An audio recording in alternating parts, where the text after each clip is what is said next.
Hey, what's up everybody, and welcome to another Pokemon character study. I haven't done one of these videos for a while, so in case you're not sure what this video series is all about, allow me to get you up to speed. In the Pokemon character study videos, I like to take a look at specific characters or trainers in the Pokemon world, make an entire video dedicated to them. I look at their personality, their Pokemon teams, the story behind them, popular theories, and what more. I even compare their different versions across the anime, games, and manga.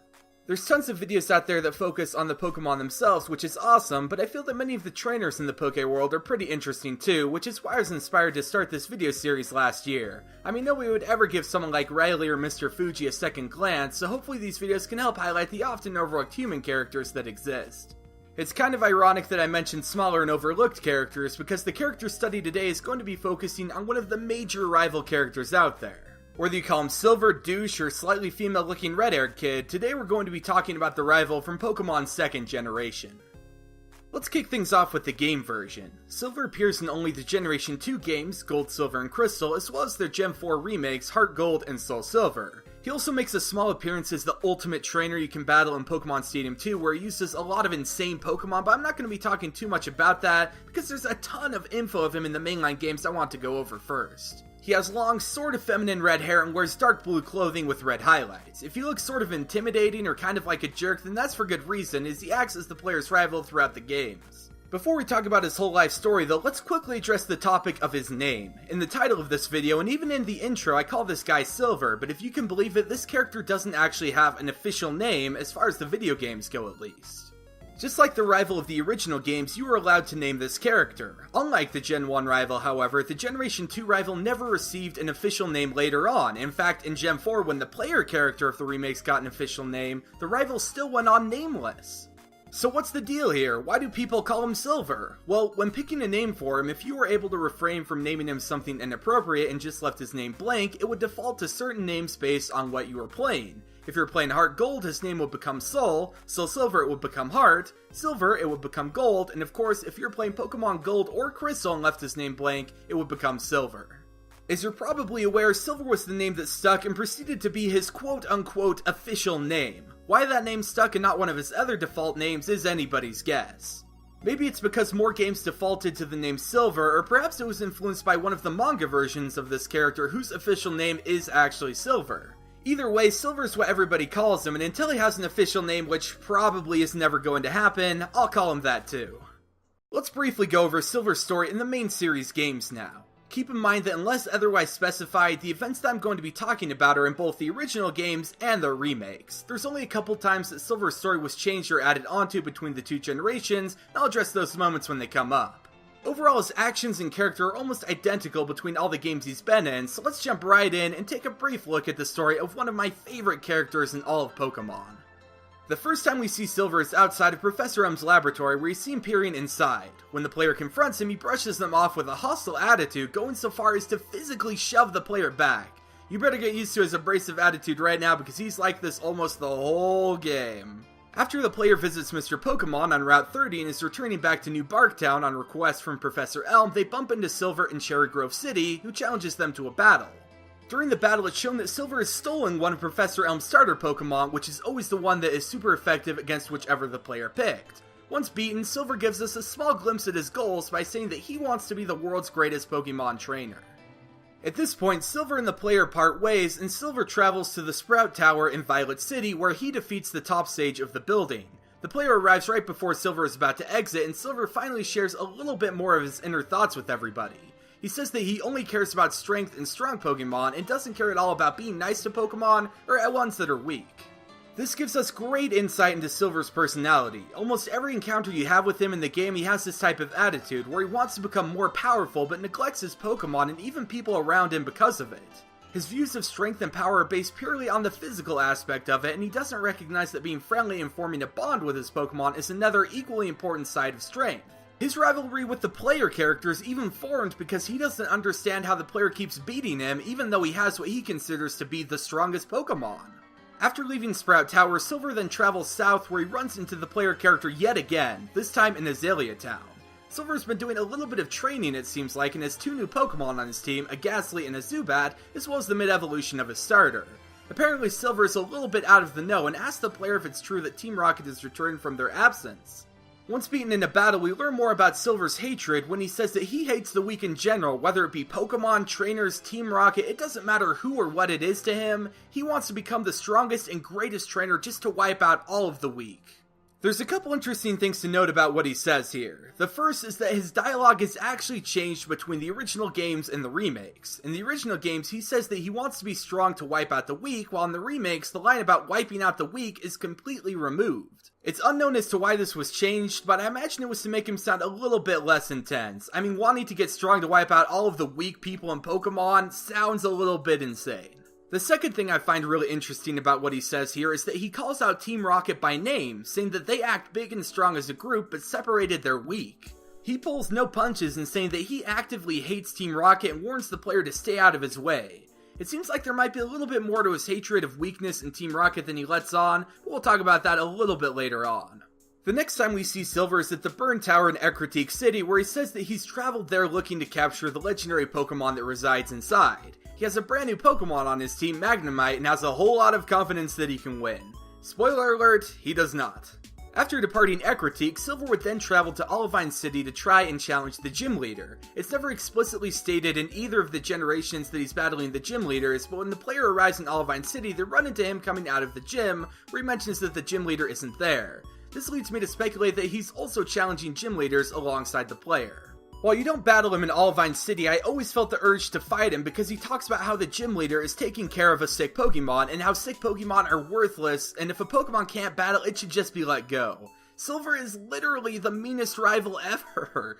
In fact, when the player goes to Cianwood City to get the medicine for the sick Ampharos, they find out that Silver has already been there and stolen somebody's Sneasel. Silver has no limits on what he'll do to get what he considers to be stronger, and stealing a Pokemon is just one of the awful things he does. Fortunately for him, he gets put into his place by Lance of the Elite Four. Later in the game, when Lance and the player are investigating the Team Rocket headquarters underneath Mahogany Town, the player bumps into Silver, who seems a little bit agitated. While we don't see it happen, apparently Lance totally stomped on Silver in a battle. Silver also mentions that Lance told him that he doesn't love or trust his Pokemon enough. Silver just shrugs it off and is annoyed he lost to a softy like Lance and says that if he gets stronger Pokemon, then he'll surely be able to beat him.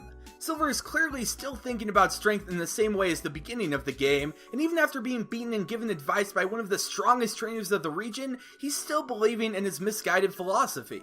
After clearing out the Rocket HQ, the player heads to the Goldenrod radio tower to shut down Team Rocket's nefarious plan. This next part I'm going to talk about is something that only happens in Heart Gold and Soul Silver. In order to get into the radio tower, the player has the awesome idea to disguise themselves as a Team Rocket grunt. They get pretty close to pulling it off, but Silver shows up at the worst possible moment and sees right through their disguise, forcing the player to switch clothes.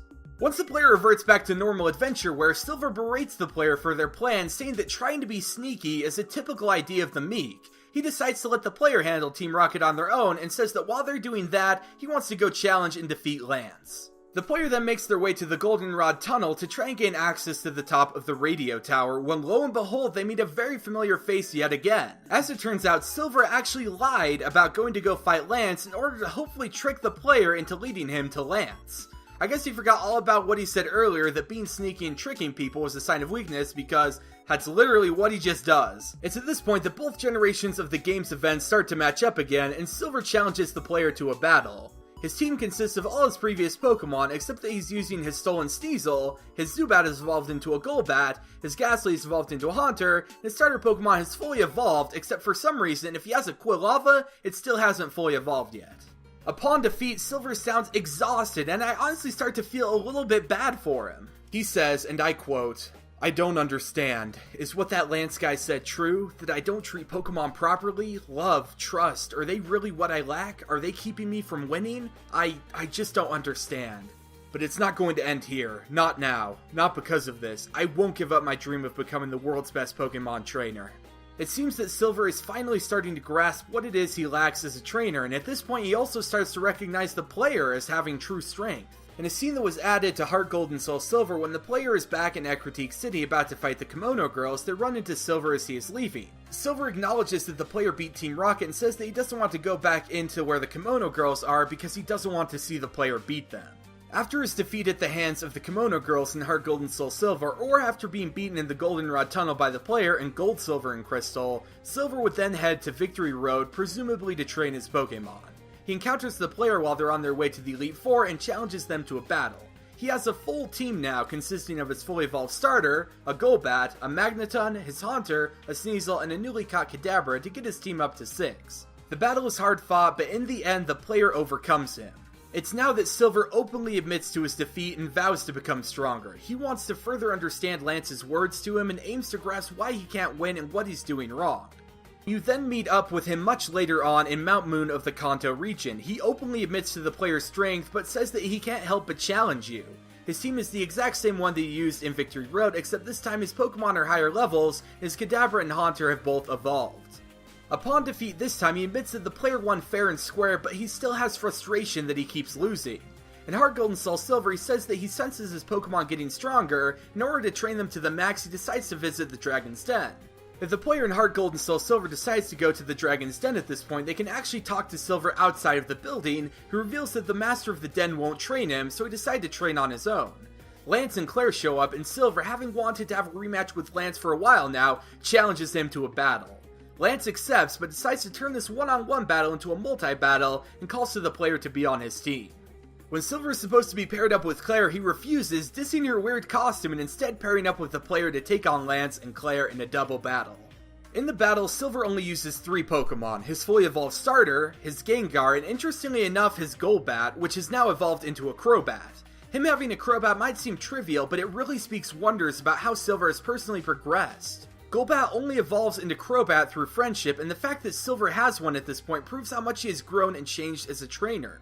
Another small detail that shows his progression is that his Pokemon is actually outside of its Pokeball when the player first sees him in the den. This is truly the point where you can see Silver's change into a more caring trainer, but his story isn't over yet. The final encounter the player has with Silver is at the Indigo Plateau, and this happens in both generations. When the player is going in to re-challenge the Elite Four, they're stopped by Silver, inside the lobby no less. He wants to challenge the player one final time to a Pokemon battle. Silver's team is the same as before, and once beaten, Silver ultimately claims defeat. Although something strange happens, this time when he talks to you, he sounds a lot different. He says that he needs to believe more in his Pokemon, and that he's sorry to have gotten in the way. He also says to make sure to rest your Pokemon before challenging the champion. Compared to how Silver was at the start of the game, there's such a huge difference in progression to him. He grew from somebody who sought after only the physical strength of Pokemon at any cost, neglecting the emotional and friendship side of things, to someone who's really learned to care and love for his Pokemon. Even though he never really wins and is probably still trying to get stronger, I think he really does have true strength in his own way. Before we stop talking about the game version and switch over to the anime and manga stuff, I need to briefly talk about one of the biggest plot points Silver has, which is something that actually isn't mentioned at all during the main story. In fact, this piece of info wasn't in the original Gold, Silver, and Crystal, and was briefly hinted at Fire Red and Leaf Green, only to be revealed full-fledged in Heart Gold and Soul Silver through an event. In Fire Red and Leaf Green, one of the scientists in the Sevi Islands asks the player if he's Giovanni's son, but says that he isn't because Giovanni's son has red hair. You might think that's just a throwaway line of dialogue, but in Heart Gold and Soul Silver, there's actually a special event where the player is able to travel 3 years into the past to right after Giovanni is defeated during the events of the original games, and see Giovanni and Silver interacting on Route 22. If there's still any doubt that Silver is Giovanni's son, in the Japanese version of the game, he actually calls Giovanni Dad, which would confirm their relationship. Before we get into their exchange, I've just got to say that I think that Silver being Giovanni's son is such an awesome idea. This explains so much about him. Why Silver hates Team Rocket so much, why he has such misguided thoughts about strength and Pokemon at the start of the games, all of it can be traced back to Giovanni abandoning Silver 3 years prior to the games. As for their exchange, it's pretty much Silver trying to understand how Giovanni failed with Team Rocket. Giovanni says that putting together the strength and potential of a group of people is how you get a huge amount of power, but admits that he failed to use his subordinate's potential the best. Silver isn't satisfied with his answer and just doesn't understand him. He vows that he will never become someone like his father, a person that he views to be weak and a coward. This is where Silver makes the goal of wanting to become the strongest trainer out there and ultimately influences his personality and character for the events of Generation 2 and its remakes. This event, in my opinion, should have been part of the main quest of the games. Knowing Silver's backstory when you go through and play the games adds so much to it. When you know why he has such a strong hatred of Team Rocket and why he endeavors for strength, it makes his story so much better and interesting. One last thing I should address that I'm sure you guys have probably thought about since the part where I mentioned that Giovanni was Silver's father is who exactly is Silver's mother? While we never get confirmation on who it is, one popular theory is that Ariana, one of Team Rocket's admins, is his mother. Aside from the noticeable hair similarities between her and Silver, she and Giovanni would have potentially been working together closely in the early years of Team Rocket, so it's entirely possible that her and Giovanni could have gotten together. There's not really a whole lot of evidence for this theory outside of what I mentioned, but it's definitely a fun one to think about. And this has been a relatively brief overview of Silver from the games. I know I've said it a bunch already, but he is one of, if not my favorite rival in Pokemon. I love the progression and development he goes through, and knowing that he's Giovanni's son through all of it really makes his story stand out to me. There's nothing wrong with the friendly rivals that we get in Pokemon games now, but Silver's mean personality and evolution throughout the games make him stand out so much more than the others. Now that we've covered the entirety of Silver in the games, let's switch gears over to the anime and his appearances in it. Surprisingly, there's actually very little. The only appearance he has is in the Japanese opening for The Legend of Thunder, which is a TV movie spin-off in Japan, and also the first 3 episodes of the Pokemon Chronicles spin-off series. In the opening, he is shown briefly with the Nidoking after presumably beating Jimmy in a battle. A couple seconds later, Jimmy's Typhlosion beats his Nidoking. It's about 2 seconds total screen time, and every time I see it, it makes me a little bit sad. It kind of sucks that one of the best Pokemon rivals from the games was sort of sidelined in the anime. Can you imagine what it would have been like if Ash had Silver as a rival during the Johto journeys? While Silver was never officially in the anime after his small cameo, there was a character introduced later on in the Diamond and Pearl series that many people believe was inspired by him. Paul's his name and being a jerk is his game. I'm not going to go in depth and talk too much about Paul as I don't consider him to necessarily be a version of Silver, but due to his personality and mantra of being very tough on his Pokemon and trying to attain more and more strength and power, he does give off a very Game Silver vibe. Paul would constantly check the stats of Pokemon he caught on his Pokedex, and if he deemed them to be too weak or worthless, he would then release them. He even released a Chimchar for being too scared and weak. The irony of this is that Ash would eventually come to care for and train this Chimchar and find that it had true potential due to his friendship and bond with it that Paul didn't have. There's a ton of information about Paul, and because he's technically not a version of Silver, I'll save a more in-depth character study on him for the future. In terms of Ash's rivals, Paul is definitely one of the more interesting ones, and I think that many people agree that he's one of the hardest ones Ash has ever had. Alright, we've almost made it to the end of the video, so let's talk about the last notable versions of Silver, the manga versions. There's actually a few different manga versions of him out there, so I'm just going to talk about 2 of them quickly. The first manga version of Silver we should talk about is seen in the Pokemon Gold and Silver The Golden Boys manga, and actually goes by the name Black in it. This version of the character is pretty similar to the games, where he actually steals his starter, a Chikorita in this case, and talks all about how he hates weak people and Pokemon. One key difference between this version and the game version, however, is that Black actually goes so far as to release Pokemon that he deems weak. He's shown to release a Pidgey in the beginning and is starting Bayleaf, both of them for underperforming in battles. There's really not too much to say about this version because he is very similar to the game version. The other and final manga version of Silver I want to talk about is of course the Pokemon Adventures / Pokemon Special version. It's no secret that I love Pokemon Adventures, so I'll try my best to keep this version's synopsis as brief as possible. In Pokemon Adventure, Silver, which is his official name in the manga, first debuted in the Gold and Silver chapter. While he seems to parallel the game version by stealing a starter, Totodile, and forming a rivalry against Gold, Silver's ambition in the manga isn't tied necessarily to becoming the strongest trainer. Rather, Silver wants to take down a character known as the Masked Man, which is a manga-only character that he seems to have a pretty negative connection with. Just like the game, Silver is the son of Giovanni, and interestingly enough, it was revealed in the manga that he was Giovanni's son long before the games ever elaborated on it. Silver's relationship with his father is kind of a different one, because rather than being abandoned like the game version, this Silver was actually kidnapped as a child and didn't grow up knowing his father at all. Because of this, his hatred for Team Rocket doesn't come from his father, but rather from the Masked Man. He doesn't approve of Giovanni being part of Team Rocket though, and has a difficult time accepting his heritage as the heir of Team Rocket. Eventually he comes to accept his father as having both good and bad sides though. There's a ton more info about the manga version of Silver, but I wanted to keep this section relatively spoiler free in case someone out there wants to read the manga and doesn't want to be spoiled about everything Silver does. This wraps up the character study on Silver. Silver is one of the few characters out there that has so many different versions, and most of them all have similar philosophies regarding training and strength. For me personally, I think my favorite version of Silver is the game one, due to how we actually get to see him change and evolve through the course of the game, and him being Giovanni's son just makes his transformation all the more awesome. Well, what do you think about Silver? Do you like him and feel for him? Maybe you hate him and he pushed you to the brink. Perhaps you wish that more rivals in Pokemon were similar to him. Feel free to share your own thoughts on Silver in the comments section below. Thanks for watching, and what a waste of time. Hey, thanks so much for watching this video. If you want to check out more videos I've made in the character study series, you can click right over here to see one I made about the mysterious Mr. Fuji, and right over here to see one about the equally mysterious Aura user Riley. I guess lots of people in the Pokemon world are mysterious, who would have thought? More than that though, I'd love to get some feedback on this video. I've been planning to bring back the character study series for a while now, and any sort of critique or feedback you guys can give me would be really appreciated on my part. Like if there's a character you'd like to see me cover, or if you want to see me spend more time talking about the manga versions and less about the game versions, or anything like that, please just leave a comment just with any sort of feedback. I want to make these videos the best that I can. The goal is to have one character study video out every month, so hopefully you guys can give me some good feedback, and I can improve on them and make them really awesome. Thanks again for watching, you guys, and I'll catch you later.